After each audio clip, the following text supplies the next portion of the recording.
Hey guys, so I have my book here, and I was going to read an excerpt about the Shaw of Despair, basically just the Shaws in general.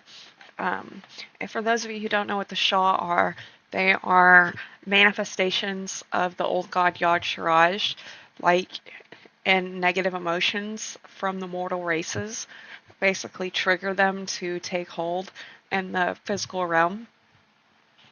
Um, But yeah, I can't read the whole book, obviously, because that would be copyright, and it would take 40,000 years. But I am going to read a little bit of it.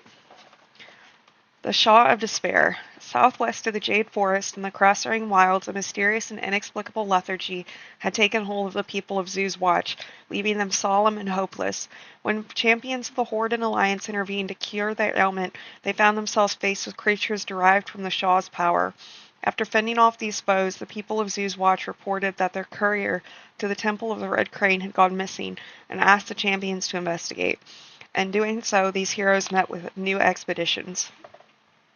Leaders Tyrande Whisperwind of the Alliance and Bane Bloodhoof of the Horde had received visions of a great and powerful light hidden somewhere in the wilds of Pandaria.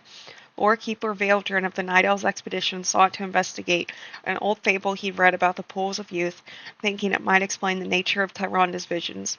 Ancient scrolls told of a long-lost Mogu holy site, filled with pools of light that had restorative powers. It was said that the Mogu who drank from its waters were granted life everlasting. Most of the Night Elves thought it was unlikely that these pools were connected to Tyranda's visions, but Veildren felt that these pools of youth presented too great a promise to ignore, particularly given that the Night Elves lost their cherished immortality. Veildren thus traveled to Pandaria, thinking to pursue the pools quickly and put the matter to rest. In doing so, however, he sprang a Mogu trap which landed the expedition in a magical prison. Fortunately for the party, they were rescued by Alliance adventurers who helped Veildren discover the pools of youth he sought, though they were not what they had been promised. These pools could not grant life everlasting. They could only transfer life force from one entity to another. Nevertheless, Veildren collected a sample of the waters for further research. Across the wilds, leaders of the Horde had different interpretations of similar visions. Sunwalker Desco led a devout order of Tauren warriors to Pandaria after the group experienced dreams of a peaceful valley of golden blossoms. The peaceful valley of golden blossoms would be the Vale of Eternal Blossoms. I'm pretty sure that's what it's called, is the Vale of Eternal Blossoms. Um, his expectant wife, Lesla, had even seen the path they might follow to get there, which led deep into the cross-rung wilds as well. As they explored the hilly jungle, the Tauren and Night Elf faction watched each other suspiciously, and nearly came to blows when each side felled the other's scout, though they never entered in an all-out battle. Both sides had more pressing matters to contend with. The jungle was filled with dangerous creatures and hostile Mogu, who dogged the expeditions at every step. Both factions began to suffer major losses. Despite his best efforts to save her, Desco's wife passed away in childbirth, and he lost another friend in battle against the Mogu. Amid that same battle, Lorekeeper Veildren lost his daughter. The remaining expeditionary forces realized that their only hope for survival lay in cooperation. Joining forces, they faced down the Mogu and rescued members of their parties who had been captured, agreeing to abandon any further thoughts of bloodshed between them. Neither side had ever found the source of the mysterious visions that had drawn them into the wilds, but they still might escape them together. Upon receiving his daughter's body, however, Veildren drank from the waters of the pools of youth, transferring the entirety of his life force into his daughter, dying so that she could live.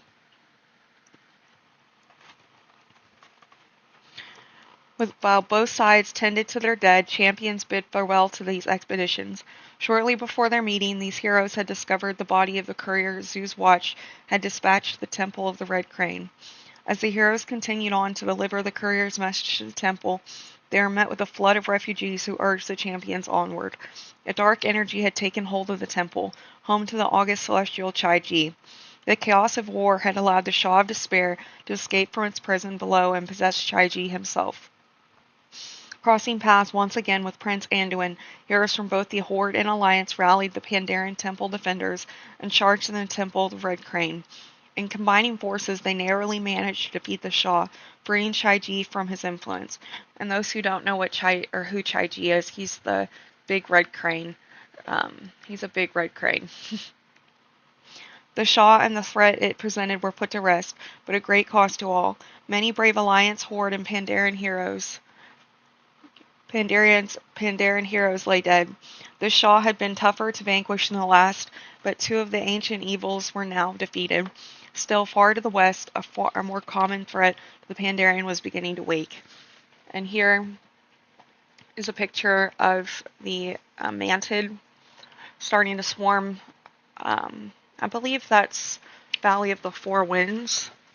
They break into the wall in the Valley of the Four Winds. So, yeah, that's the Shah of Despair who took over the Chaiji Temple. Next, I would like to read about the Mantid. We got that picture, that precursor of what the Mantid were really capable of. But basically, they broke into the Valley of the Four Winds, and they started wreaking havoc on the Pandaren settlers there. And for those of you who don't know what the Valley of the Four Winds is, it's got a lot of big crops, giant crops. Like giant crops. And the Pandaren, they have farms there to kind of tend to all the crops. But there's no real major militant segment in all of Pandaria, that part of the Pandaren, except for the Shadowpan, and they're more of a mysterious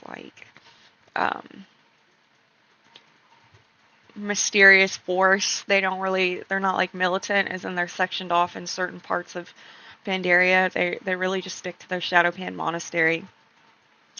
But okay, we read a little bit of it. Thank you.